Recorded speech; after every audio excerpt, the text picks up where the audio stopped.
ಸ್ನೇಹಿತರೆ, ಇವತ್ತಿನ ದಿನ ಈ ಮೈಕ್ರೋಟೆಕ್ ಅನ್ನುವಂತಹ UPS ನಲ್ಲಿ ಸಹಜವಾಗಿ ಒಂದು ಪ್ರಾಬ್ಲಮ್ ಆಗಾಗ ಎಲ್ಲರಿಗೂ ಸಂಭವಿಸುತ್ತದೆ.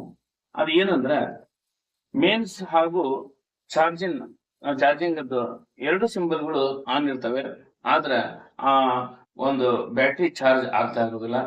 ಅದಲ್ಲದೆ ಎರಡು ಆನ್ ಇದ್ರೂ ಸಹಿತ ಈ ಚಾರ್ಜಿಂಗ್ ಆಗುವಂತಹ ಒಂದು ಸಿಂಬಲ್ ಏನದು ಅದು ಬ್ಲಿಂಕ್ ಆಗ್ತಾ ಇರೋದಿಲ್ಲ.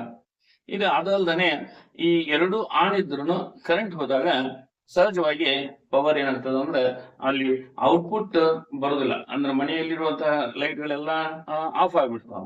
ಅದಕ್ಕೆ ಕಾರಣ ಏನು ಅಂತ ಅನ್ನೋದು ನಮ್ಗೆ ಒಂದು ಪ್ರಶ್ನೆ ಆಗಿರ್ತದೆ. ಇಲ್ಲಿ ಒಂದ್ ವೇಳೆ ಆ ರೀತಿಯಾದಂತಹ ಪ್ರಾಬ್ಲಮ್ಗಳು ಬಂದಾಗ ಸಹಜವಾಗಿ ನಾವೇನ್ ಮಾಡ್ತೀವಪ್ಪ ಅಂದ್ರೆ UPS ಅನ್ನು ತಗೊಂಡು ಸರ್ವಿಸ್ ಸೆಂಟರ್ ಹೋಗ್ತೀವಿ ಅಥವಾ ಯಾವ್ದಾರ ಒಬ್ಬ ಮೆಕ್ಯಾನಿಕ್ ಹತ್ರ ಹೋಗ್ತೀವಿ. ಆಗ ಅವ್ರ ಏನ್ ಮಾಡ್ತಾರ ಅಂತಂದ್ರೆ ಇಲ್ಲಿ ಸಹಜವಾಗಿ ಈ ಒಂದು ಇದರಲ್ಲಿ ಬೋರ್ಡ್ ಏನಾದ್ರು ತೊಂದರೆ ಆಗಿರ್ಬೋದು ಅಂತ ಹೇಳ್ತಾರೆ, ಶಾರ್ಟ್ ಸರ್ಕ್ಯೂಟ್ ಆಗಿರ್ಬೋದು ಅಂತ ಹೇಳ್ತಾರೆ, ಅಥವಾ ಅಲ್ಲಿ ಯಾವ್ದಾರ ಒಂದು ಫಾಲ್ಟ್ ಹೋಗಿರ್ಬೋದು, ಬೋರ್ಡ್ ಪ್ರಾಬ್ಲಮ್ ಇರಬಹುದು. ಹಿಂಗೆಲ್ಲ ಏನೋ ತೊಂದರೆಗಳನ್ನ ಹೇಳಿ ಏನ್ ಮಾಡ್ತಾರಪ್ಪ ಅಂದ್ರೆ ಅದನ್ನ ಬದಲಾಯಿಸ್ಬೇಕು ಇದನ್ನ ಬದಲಾಯಿಸ್ಬೇಕು ಅಂತ ಹೇಳಿ ಸಾಮಾನ್ಯವಾಗಿ ₹1000 ಹಣವನ್ನ ನಮ್ಮಿಂದ ಕೇಳ್ತಾರೆ. ಆದ್ರೆ ಈ ಒಂದು ಪ್ರಾಬ್ಲಮ್ ಎದರಿಂದ ಬಂದಿರಬಹುದು ಅನ್ನುವಂಥದ್ದು ನಮ್ಗೆ ಗೊತ್ತಿರೋದಿಲ್ಲ. ಆದ್ರೆ ಬೇಸಿಕ್ ಆದಂತಹ ಒಂದು ವಿಚಾರವನ್ನ ನಾವಿಲ್ಲಿ ಸ್ವಲ್ಪ ಮಟ್ಟಿಗಾದ್ರೂ ತಿಳುವಳಿಕೆ ಇದ್ರೆ ಆಗ ನಾವು ಹಣವನ್ನ ಉಳಿಸಬಹುದು ಅನ್ನೋದು ನನ್ನ ಒಂದು ಅಭಿಪ್ರಾಯ. ಅದಕ್ಕೆ ಒಂದು ಸಲಹೆಯನ್ನ ಇಲ್ಲಿ ನಾನು ಕೊಡ್ತಾ ಇದ್ದೇನೆ.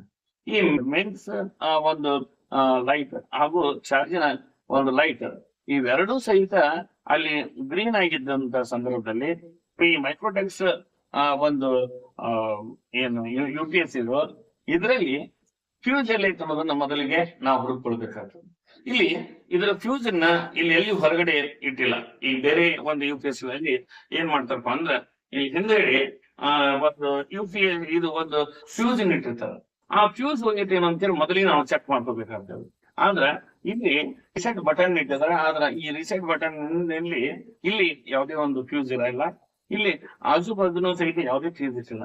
ಇದರ ಫ್ಯೂಸ್ ಅನ್ನ ಎಲ್ಲಿ ಇಟ್ಟಿದಾರಪ್ಪ ಅಂದ್ರೆ ಇದರ ಒಂದು ಕ್ಯಾಬಿನ್ ಒಳಗಡೆ ಆ ಒಂದು ಫ್ಯೂಸ್ ಗಳನ್ನ ಇಟ್ಟಿರುವಂತದನ್ನ ನಾವು ಕಾಣ್ತೇವೆ. ಆದ್ರೆ ಅದ್ರ ಫ್ಯೂಸ್ಗಳು ಯಾವ ರೀತಿಯಾದಂತವು ಅನ್ನುವಂಥದ್ದನ್ನ ಮೊದಲಿಗೆ ನಾವು ತಿಳ್ಕೊಳ್ಬೇಕು. ಈ ಮೈಕ್ರೋಟೆಕ್ 1100 ಅನ್ನುವಂತಹ ಒಂದು UPS ನಲ್ಲಿ ಈ 20 ಸಂಖ್ಯೆಯ ಎರಡು ಒಂದು ಫ್ಯೂಸ್ ಗಳನ್ನ ಇದರಲ್ಲಿ ಅಳವಡಿಸುತ್ತಾರೆ.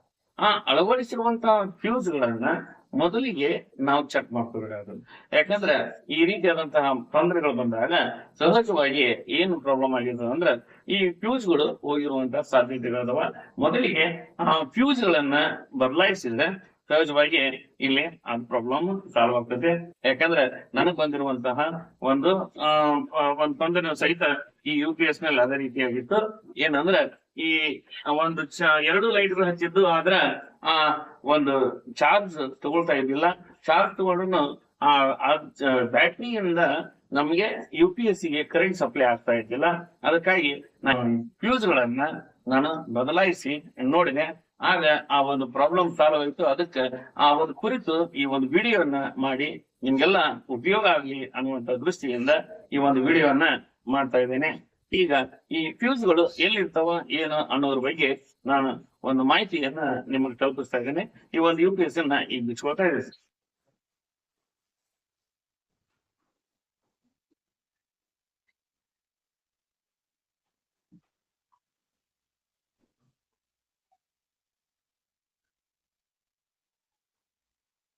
ಫ್ಯೂಸ್ ಎಲ್ಲಿರ್ತಾವ ಅನ್ನೋದನ್ನ ಹತ್ತಿರದಿಂದ ನಿಮ್ಗೆ ನಾನು ತೋರಿಸ್ತೇನೆ. ಇಲ್ಲಿ ನೀವು ನೋಡ್ಬೋದು,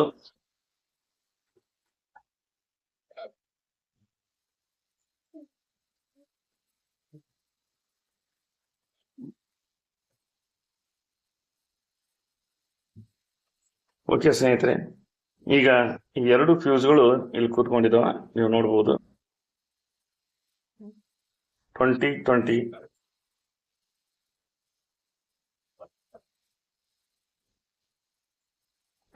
ಅನ್ನುವಂತ ಎರಡು ಫ್ಯೂಸ್ಗಳು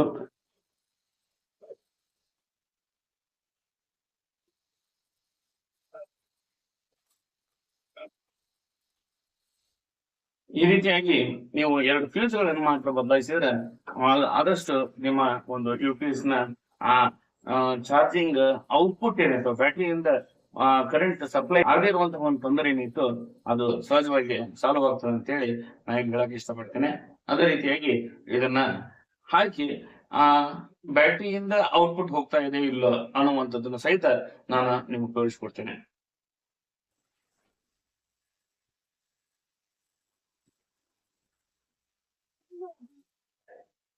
ಪ್ಲಸ್ ಹಾಗೂ ಮೈನಸ್ ಗಳನ್ನ ಬ್ಯಾಟರಿಗೆ ಮೊದಲೇ ಜೋಡಿಸ್ಕೋಬೇಕು ನಾವು.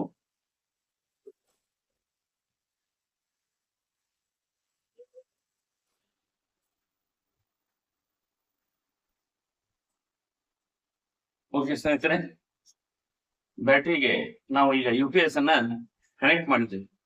ಈಗ ಮೇನ್ ಪವರ್ಗೆ ಈ ಒಂದು ಪ್ಲಗ್ ಅನ್ನ ಹಾಕ್ತಾ ಇದ್ದೀನಿ.